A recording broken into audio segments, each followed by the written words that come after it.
Hello everyone, I'm Simon.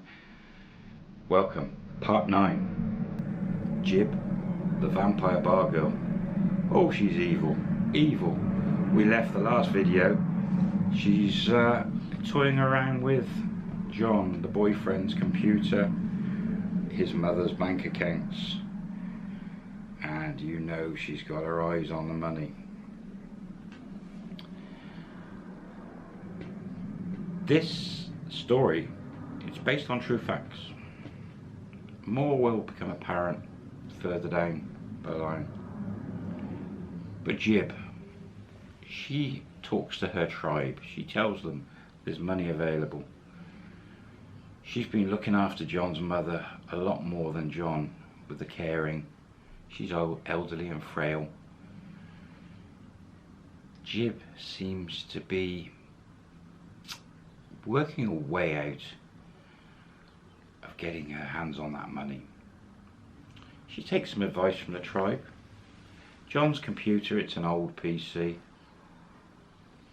If she is to be able to get that money, she needs to stop John seeing the bank accounts, the bank details, and she hatches a plot. She applies for a slightly different card on the mother's account through John's name. He seems to have total control on the account. This will be a debit card stroke ATM with a higher limit of £500 a day withdrawal on the ATM. See where this is going. She applies for that card knowing it will be posted to the mother's house. She'll intercept the mail.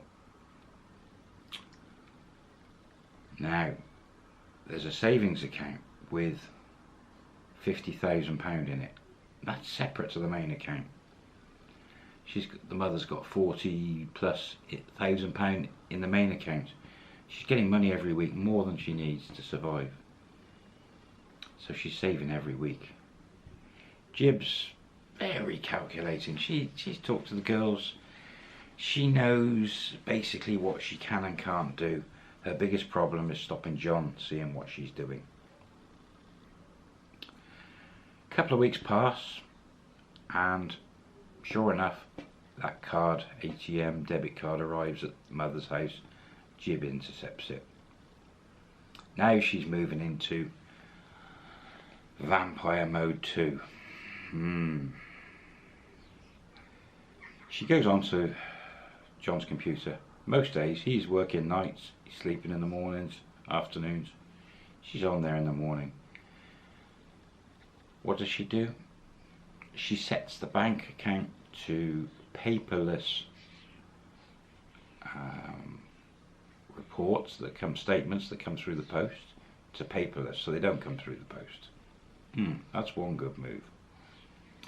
She then knows if she transfers money, large money out of the account, it'll start asking for confirmation and proof of everything.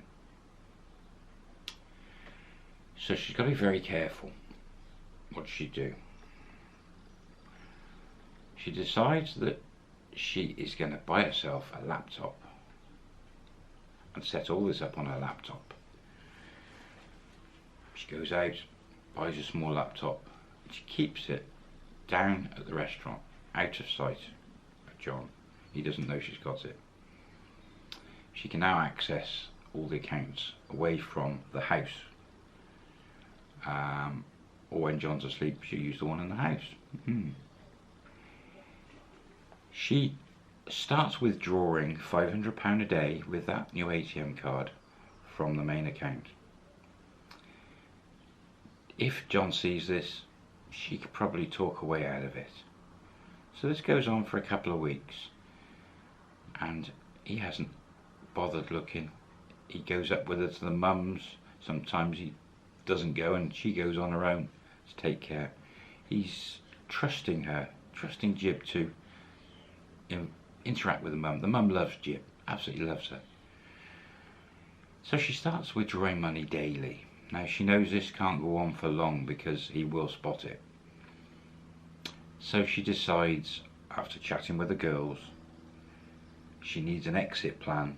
If she's going to take all this money from John and his mum, she's not going to be able to stay around. She's going to have to exit the country.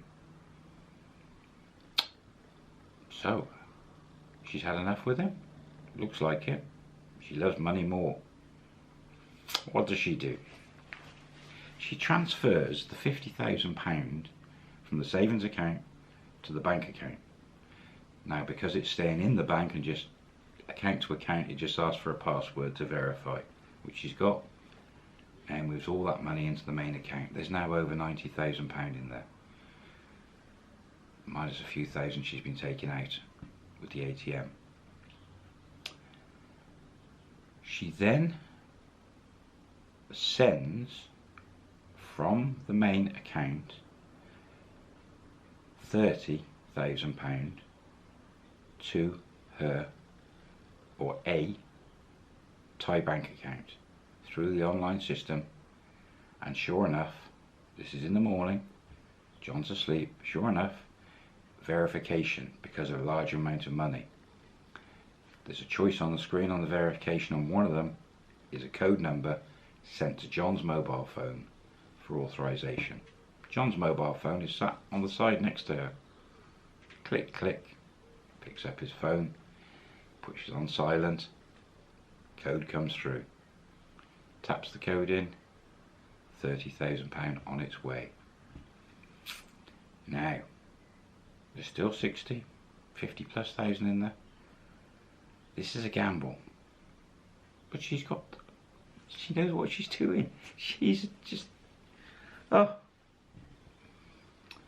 John goes to work that day, and she then tips a cup of coffee into the top back part of his PC. Again, had advice from the tribe, where the power supply is on the PC. Tips a cup of coffee in there with the PC turned on. Bang! Blows the fuse, blows the power supply, probably some of the internal organs of the PC. Gone. Bang. Why? John comes home next morning. She lets him sleep, she doesn't tell him. When he wakes up, she says she knocked a coffee over the PC, it's gone bang. Of course, John, he plays with his PlayStation on the TV, so the PC, it's old, he just used it for the mum's bank and bits and pieces. But he's upset a bit, and he's, oh dear, what can we do? I haven't got house insurance. Jib said, don't worry, darling. Over the next month or two, we'll put some money together and we'll buy you a nice PC, a new one. Maybe you can play some games and things on it. We'll get you a better one. What do you think? John's, oh, that's excellent, great, yeah, good idea. We don't need it for now. She says, we'll be fine, a couple of months. And he agrees. He's none the wiser, he doesn't know what's going on.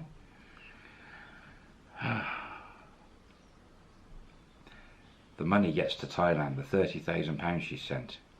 All okay. That's the green light. She then gets onto her laptop. A couple of days later, bang, sends another £30,000. A few weeks pass. She's still pulling money on the ATM. Every day, she's going down to her shop, Western Union, sending that £500 a day to her friend, colleague in the village, who then puts it into her bank over there. The money is coming down rapidly on the mother's account. John's not the wiser, he has no idea, the mother has no idea. She makes one last payment abroad. She empties the account except for £2,000. She's got a heart. She's leaving John and his mother a couple of £1,000. She's not that evil. Vampire. She has got a heart. Empties the bank, sends it. It's going to take 3 days to get there.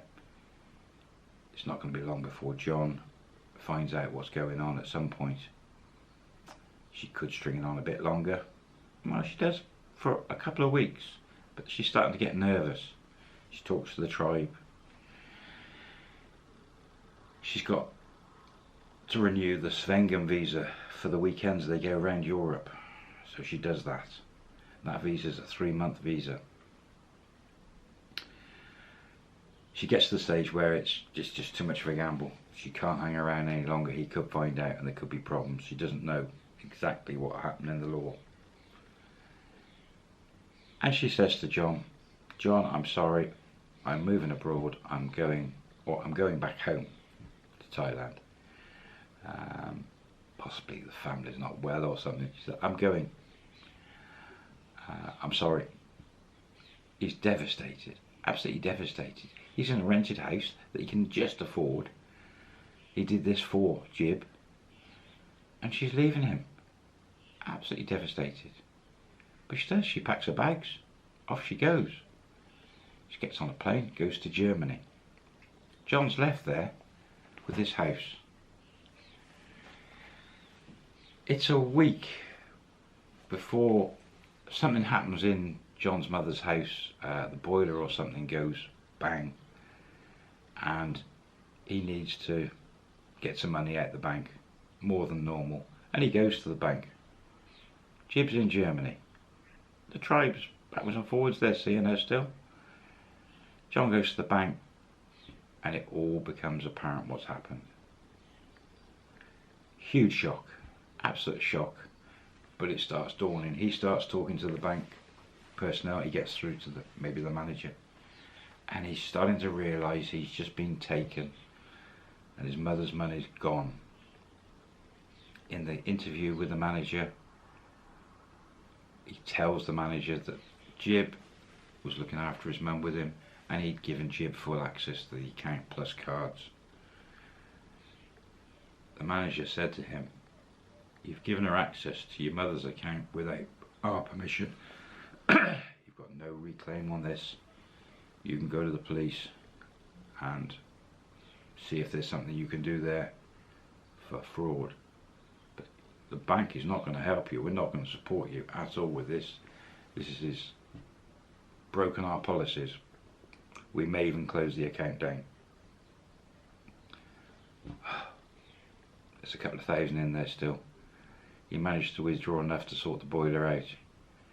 Gets that done. He goes to the police. He goes to his local police station, sits down, talks to them. There's nothing they can do. He handed all the tools she needed, the cards, access, permission. She's left the country. There's nothing they can do for him. He would actually have to prove all the time where she was, what she was doing, how she did it. There's going to be no way of him getting it back. He would have to go and find her and get the money back. He doesn't know where she's gone. He doesn't know in Thailand where she lives or anything. And sadly, John just actually walks out of the police station and says, forget it, and gives up. He's just not that sort of person. He's not interested. He gets out of the house, he finishes the rent for the month, gives it back, moves back in with his mum. And he just gives up on the money and Jib. He doesn't bother doing anything. Oh, strange. Mum's money's still coming in. He's now got his wage going into the house. They start building their money back up slowly. That's the end of John. Jib's gone. End of Jib. She's in Germany. She's moving from Germany to France to Belgium, around on the Schengen visa, selling her body in all these places the tribe go. She's having a party, having a whale of a time. The tribe thinks she's amazing. She's just got away with 80,000-90,000 pound. They can't believe it. This goes on for 3 months. The Schengen visa starting to run out. She can't renew it in Germany where she is at the time. She would have to go back to the UK or back to Thailand. She's a vampire. She sucked the life out of Peter and John. Took them both for lots of money. Not so much Peter, but took John for a lot of money, his mother. Her daughter, she's not interested. She signed the rights away to her daughter. Peter's fine, daughter. John's gone back to normal with his mother, but she sucked a lot of their life out of them and money out of them. What a young lady. What can I say? She gets on a plane and she heads to Thailand. Back to her big house, 4 or 5 bedroom house. Her mum and dad are there, family. She's now got loads of money in the bank. She's made all that money with the gold, buying and selling. She was selling her body around Europe. Loads of money. What happens next? That is the end of Jib for now. We've gone through 9 parts. I'm going to call that season 1, and that's the end of season 1. It takes a lot of work for me to write these and put these together and get the facts and everything and film 9 episodes. It's worn me out. I need to get back to doing some other videos for you guys. So I'm going to finish this as season 1, final part number 9, and we will revisit Jib, the vampire bar girl. I believe there's probably another 10 videos, episodes to do on her. I mean, at this point she is close on 30 years old. There's more. There's a lot more. I hope you've enjoyed this saga. Seems to have gone on for ages, but I've enjoyed telling it. And as I said, it was based on facts. But there's more. Don't crucify me. I need a break from Jib. We will revisit Jib. I will see you soon. Thanks for watching. Bye bye.